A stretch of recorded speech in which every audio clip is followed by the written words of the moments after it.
2025년 12월 24일 크리스마스 이브 아침, 대한민국 외환시장에서 믿기 힘든 일이 벌어졌습니다. 1484원까지 치솟으며 연중 최고치를 경신하던 환율이 단 몇 시간 만에 1450원대로 폭락했습니다. 30원이 넘게 떨어진 겁니다. 이게 얼마나 충격적인 일이냐고요? 외환시장에서 하루에 30원이 움직인다는 건 마치 주식시장이 하루에 10% 폭락하는 것과 비슷한 수준입니다. 평소 같으면 5원, 10원씩 움직이는 게 정상인데 말이죠. 외환당국은 이날 아침 시장에 강력한 메시지를 던졌습니다. 원화의 과도한 약세는 바람직하지 않다. 정부의 강력한 의지와 정책 실행 능력을 곧 확인하게 될 것이다. 이 한마디에 환율이 추락했습니다. 말 한마디로 30원을 떨어뜨린 겁니다. 정부가 정말 말만으로 환율을 조종할 수 있을까요? 오늘은 2025년 12월 24일 크리스마스 이브에 일어난 환율 급락의 숨겨진 비밀을 낱낱이 파헤쳐 보겠습니다. 답은 간단합니다. 정부는 이미 준비를 끝낸 상태였습니다. 국민연금과의 외환 스와프 연장, 김용범 대통령실 정책실장의 주요 대기업 간담회, 그리고 해외 주식 투자자들을 국내로 끌어들이기 위한 폭탄급 혜택까지 모든 카드를 테이블 위에 올려놓은 겁니다. 특히 국민연금과의 외환 스와프 연장은 정부의 핵심 무기였습니다. 외환 스와프가 뭘까요? 쉽게 설명하면 이렇습니다. 한국은행과 국민연금이 서로 통화를 맞바꾸는 겁니다. 한국은행은 국민연금에게 원화를 주고 국민연금은 한국은행에게 달러를 줍니다. 그리고 약속한 날짜에 다시 되돌려주는 거죠. 이게 왜 중요할까요? 국민연금은 해외 주식과 채권에 엄청난 투자를 하고 있습니다. 대략 국민연금 자산의 50% 정도가 해외에 투자되어 있죠. 이 돈이 전부 달러로 되어 있습니다. 국민연금 입장에서는 달러가 많이 필요한데 한국은행 입장에서는 외환 보유고를 써서 환율을 방어하려면 달러가 필요합니다.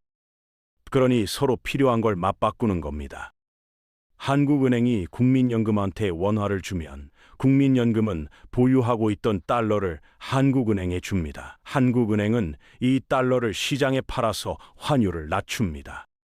3개월이나 6개월 뒤에 다시 바꾸기로 약속하고요. 이렇게 하면 한국은행은 외환 보유고를 직접 쓰지 않고도 달러를 확보할 수 있습니다.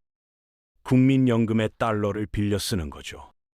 참고로 외환 스와프는 기관 간 거래입니다. 한국은행과 국민연금처럼 국내 기관들끼리 하는 거죠. 반면 통화 스와프는 국가 간 거래입니다. 중앙은행끼리 하는 계약이죠. 예를 들어 한국은행과 미국 연방준비제도가 맺는 게 통화 스와프입니다. 이건 나중에 2008년 사례에서 다시 설명하겠습니다. 이번에 정부가 국민연금과 외환 스와프를 연장했다는 건 기존의 만기가 도래한 스와프를 계속 유지하거나 규모를 늘렸다는 뜻입니다. 정부가 환율 방어에 얼마나 절박했는지 알 수 있는 대목이죠. 외환 보유고만으로는 부족하니 국민연금의 달러까지 동원한 겁니다. 그런데 여기에는 문제가 있습니다. 국민연금이 달러를 한국은행에 빌려주면 그 기간 동안 국민연금은 달러가 없습니다. 달러로 투자를 해야 하는데 달러가 없는 거죠. 그래서 국민연금은 시장에서 달러를 빌립니다. 이게 바로 환해지입니다. 달러를 빌리는 대신 원화를 담보로 맡기는 거죠. 나중에 자세히 설명하겠지만 이 과정에서 엄청난 비용이 발생합니다. 결국 우리 국민들이 부담하게 되는 비용이죠. 정부가 내놓은 또 다른 카드는 양도세 비과세 혜택입니다. 이것도 파격적입니다. 해외 주식을 팔고 국내 주식으로 복귀하면 원래 20%였던 양도세를 한시적으로 면제해 주겠다는 거죠. 1분기에 복귀하면 100% 감면, 2분기 80%, 3분기 50%, 갈수록 혜택이 줄어드니 서두르라는 압박까지 담겨 있습니다.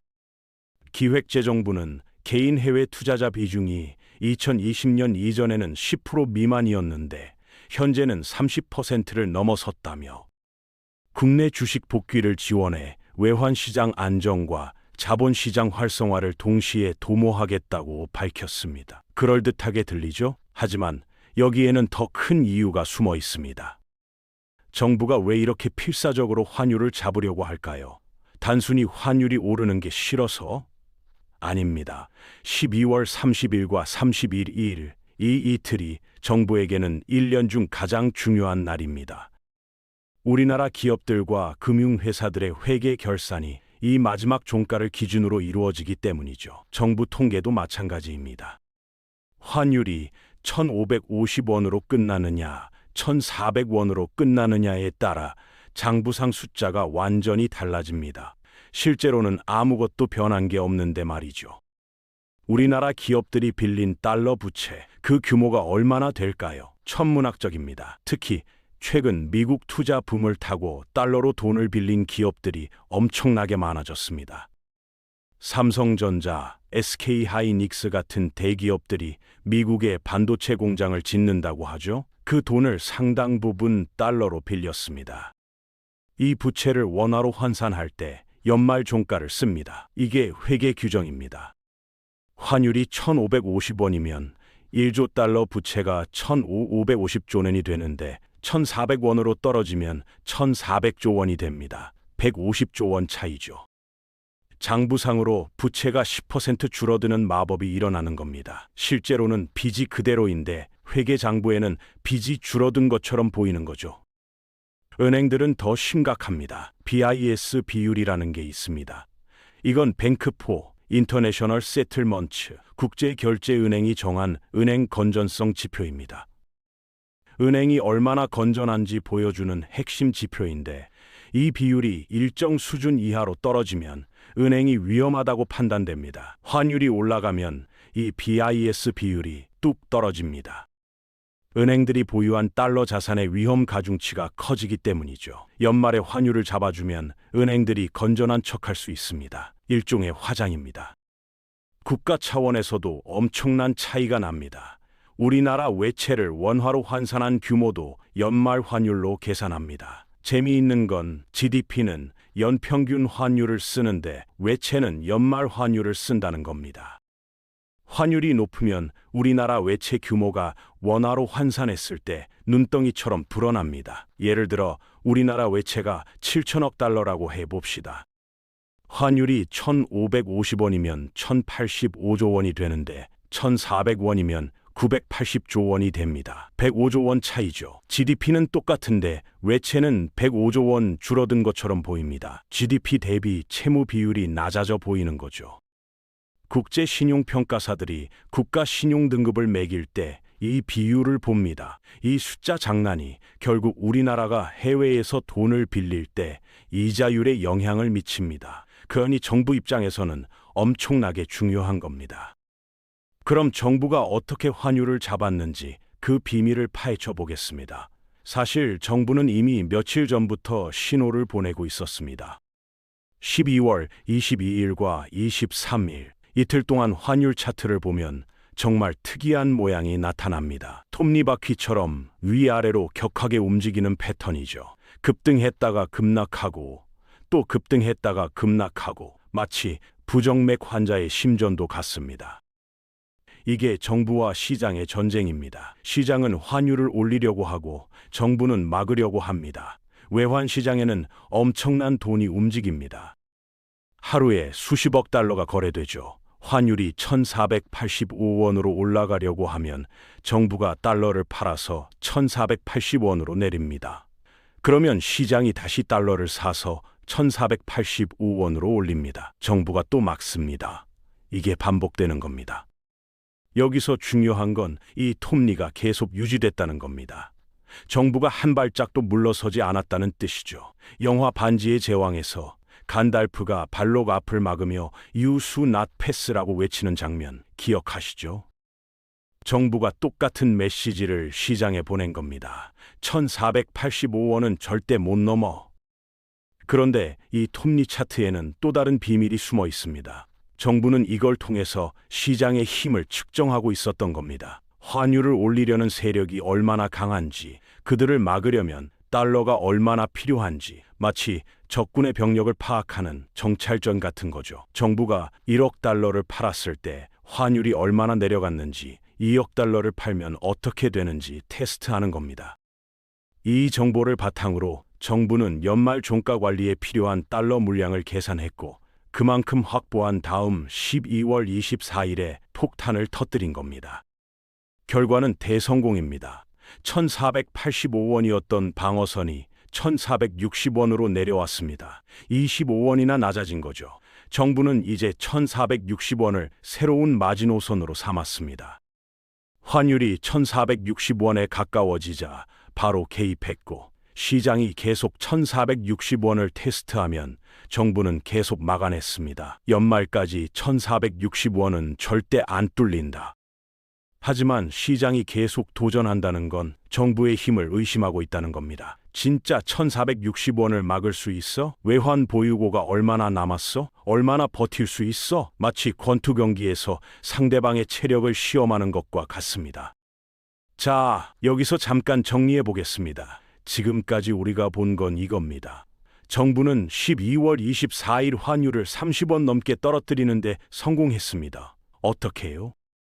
세 가지 무기를 동원했죠. 첫째, 국민연금과의 외환 스와프로 달러를 확보했습니다. 둘째, 양도세 비과세로 해외 자금을 국내로 끌어들이려 했습니다. 셋째, 외환 보유고를 직접 투입했습니다.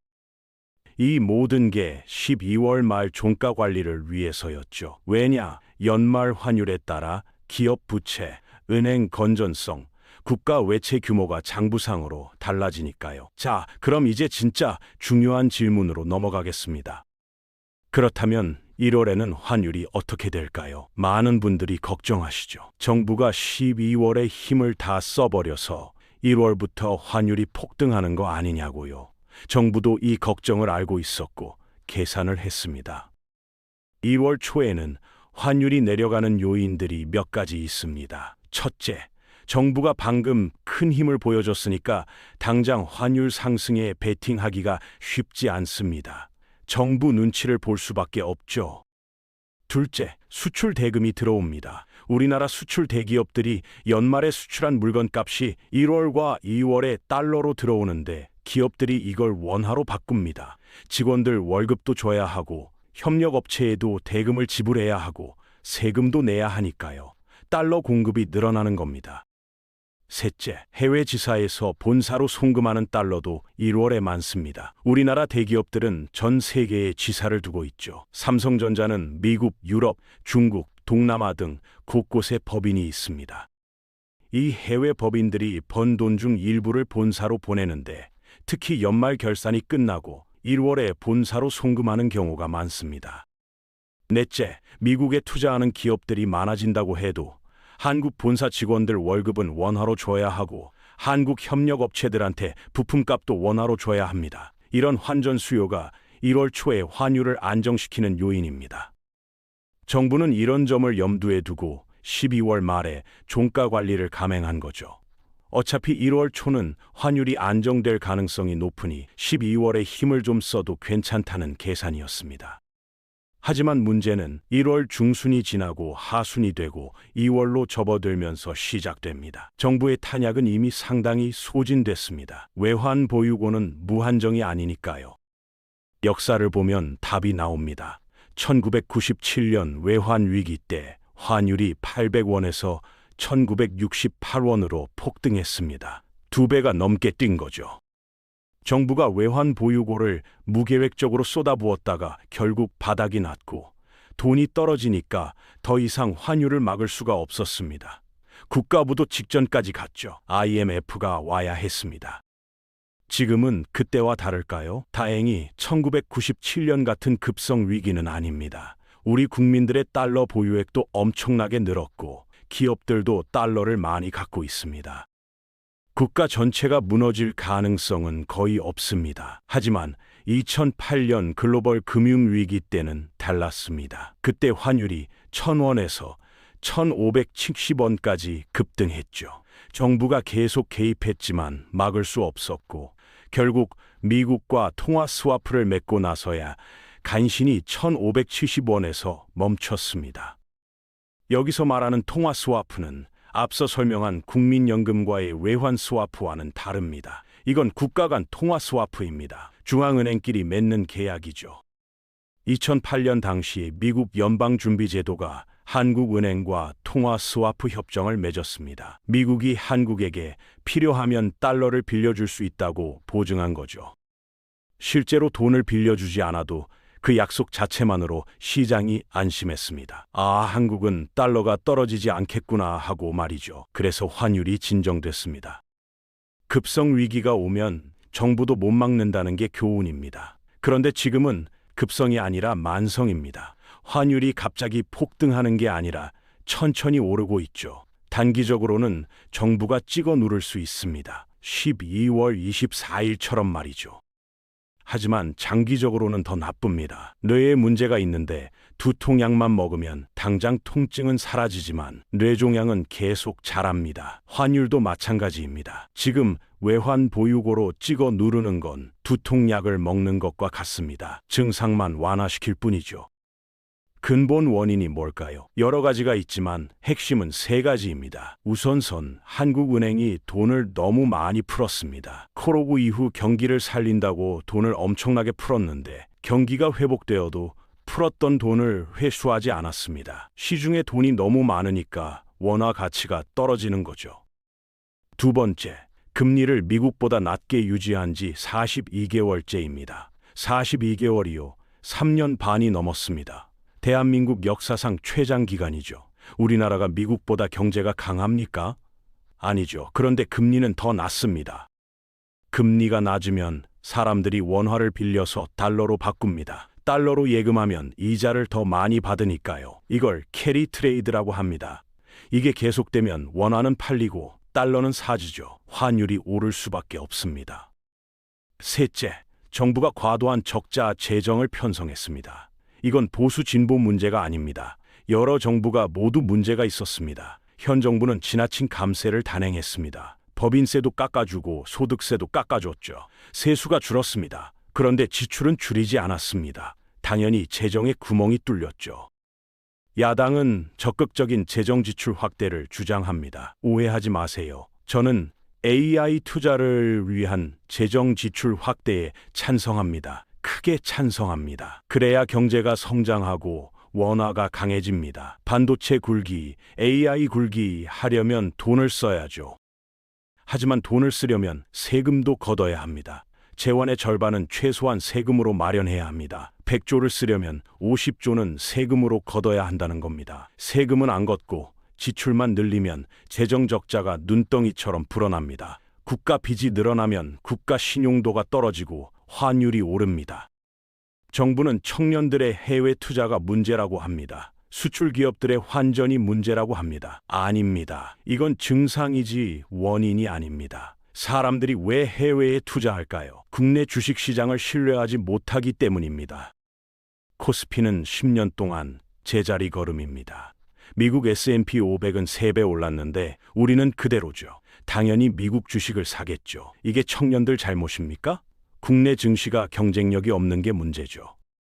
정부가 내놓은 양도세 비과세 혜택도 마찬가지입니다. 개인 투자자들이 해외 주식 비중을 30%까지 늘린 이유는 국내 증시를 신뢰하지 못하기 때문입니다. 2020년 이전에는 10%도 안 됐는데 지금은 30%가 넘었습니다.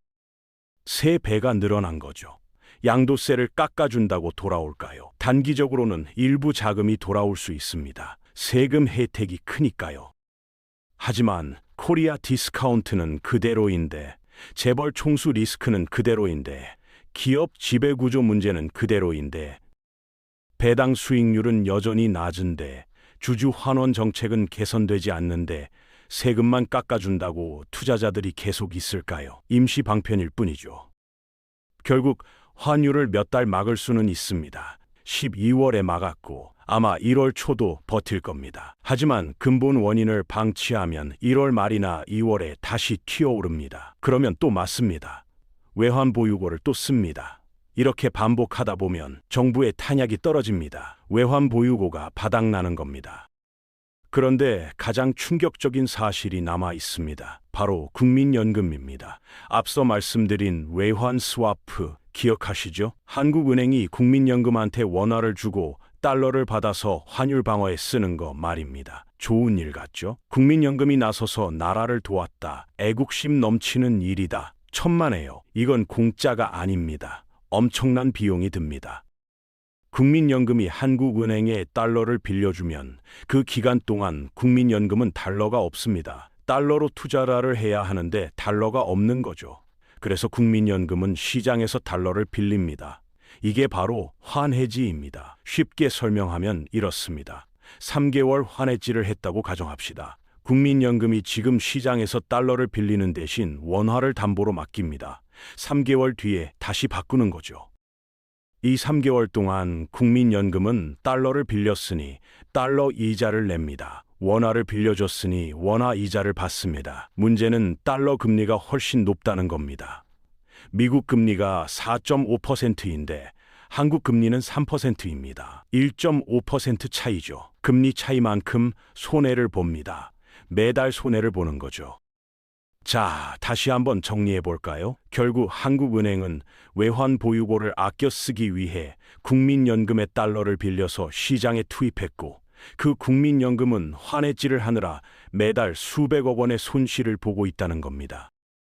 표면적으로는 아무 문제 없어 보이지만 속으로는 이중의 손실이 벌어지고 있는 셈이죠. 한국은행은 외환 보유고를 소진하고 국민연금은 환해지 비용을 지불하고, 이 모든 게 결국 우리 국민의 돈입니다. 국민연금이 얼마나 외환 스와프를 했는지 정확한 규모는 공개되지 않았지만 추정컨대 수십억 달러는 될 겁니다. 그러면 환해지 비용으로 매달 수백억 원씩 손해를 보는 겁니다. 1년이면 수조 원입니다. 이 돈 누가 냅니까? 국민연금이 냅니다. 결국 우리 돈입니다. 우리가 낸 연금 보험료로 정부의 환율 방어를 돕는 거죠. 우리 노후 자금으로 말이죠. 국민연금이 역사상 최대 수익률을 올렸다고 자랑하잖아요. 2024년 수익률이 10%가 넘었다고 합니다. 대단한 성과죠. 하지만 현금화했습니까? 아닙니다. 평가 수익입니다. 주식을 100원에 샀는데 150원이 됐어요. 50% 수익입니다. 하지만 팔지 않았으니까 그냥 숫자죠. 내일 120원으로 떨어질 수도 있고 80원으로 떨어질 수도 있습니다. 팔아야 진짜 수익입니다. 국민연금이 지금 그 상태입니다. 평가 수익은 엄청난데 현금화를 안 했습니다. 언젠가는 팔아야 합니다. 언제요? 들어오는 돈보다 나가는 돈이 많아질 때입니다. 국민연금 재정 추계를 보면 2040년대부터 적자로 돌아선다고 합니다. 그때부터는 주식을 팔아서 연금을 줘야 하는데 그때 지금보다 비싸게 팔 수 있을지는 아무도 모릅니다. 국민연금의 수익은 아직 실현되지 않은 평가 수익입니다. 불확실합니다. 하지만 환해지 비용은 매달 현금으로 나갑니다. 실현된 손실입니다. 확실합니다. 한쪽은 불확실한 수익, 한쪽은 확실한 손실입니다. 더 심각한 건 이 외환 스와프와 환해지가 계속될 가능성이 높다는 겁니다. 12월에 3개월 외환 스와프를 했으면 3월에 만기가 됩니다. 환율이 안정됐으면 끝내겠죠. 하지만 환율이 또 오르면 또 연장합니다. 6개월, 9개월, 1년 계속 연장하는 겁니다. 그러면 손실은 계속 쌓입니다. 언론은 국민연금의 높은 수익률을 보도합니다. 하지만 외환 스와프와 환해지 비용이 얼마나 나가는지는 잘 보도하지 않습니다. 수익은 크게 떠들고 비용은 조용히 감춥니다.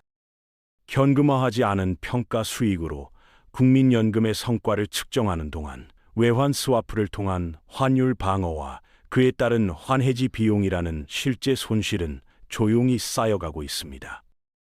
정부는 12월 24일 환율을 잡는 데 성공했습니다. 1,484원에서 1,450원대로 떨어뜨렸죠. 장부상 숫자도 예쁘게 만들었습니다. 기업들 부채도 줄어든 것처럼 보이고 은행들 BIS 비율도 올라갔고 국가 외채도 적어 보입니다. 연말 통계가 좋아 보일 겁니다. 하지만 그 대가는 무엇일까요? 외환 보유고 감소, 국민연금 손실 증가, 그리고 근본 문제의 악화입니다. 우리는 당장의 안정을 위해 미래를 담보로 잡힌 겁니다. 12월 24일의 환율 급락, 이건 정부의 승리가 아닙니다. 오히려 우리 경제가 얼마나 취약한지 보여준 증거입니다. 정부가 온갖 수단을 동원해야 겨우 환율을 잡을 수 있다는 것 자체가 문제죠. 건강한 경제라면 이런 극약 처방이 필요하지 않습니다. 시장의 힘만으로 환율이 안정됩니다. 하지만 우리 경제는 그렇지 못합니다. 정부가 나서야 하고 국민연금까지 동원해야 하고 비과세 혜택까지 주면서 간신히 환율을 잡습니다. 2026년이 다가오고 있습니다. 정부의 탄약은 점점 줄어들고 있습니다. 외환 보유고는 한정되어 있습니다. 국민연금의 손실은 계속 쌓이고 있습니다. 시장은 점점 더 공격적으로 변하고 있습니다. 환율을 올리려는 세력은 정부의 약점을 알고 있습니다. 그리고 근본 문제는 해결되지 않고 있습니다. 한국은행의 통화정책, 정부의 재정정책, 경제의 구조적 문제, 이 모든 게 그대로입니다. 1월은 버틸 겁니다. 2월은, 3월은 아무도 모릅니다. 하지만 한 가지는 확실합니다. 지금처럼 가다가는 언젠가 한계가 옵니다. 외환 보유고가 바닥나거나 시장의 공격이 너무 강해지거나 국민연금의 손실이 감당할 수 없을 만큼 커지거나 환율 전쟁은 끝나지 않았습니다. 12월 24일은 한 번의 전투였을 뿐입니다. 진짜 전쟁은 지금부터입니다. 그리고 이 전쟁의 승패는 단기 처방이 아니라 장기 치료에 달려 있습니다.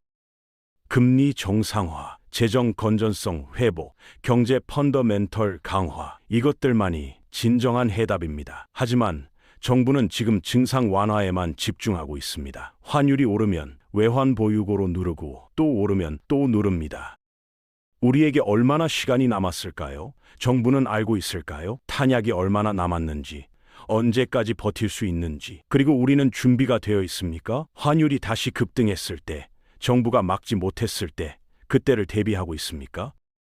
2025년 12월 24일 크리스마스 이브의 환율 급락, 이게 마지막 승리일까요? 아니면 마지막 경고일까요? 정부의 마지막 카드일까요? 아니면 또 다른 카드가 남아있을까요? 그리고 가장 중요한 질문, 이 모든 게 끝났을 때 우리에게 남는 건 무엇일까요? 답은 곧 나올 겁니다. 2026년이 그 답을 보여줄 겁니다.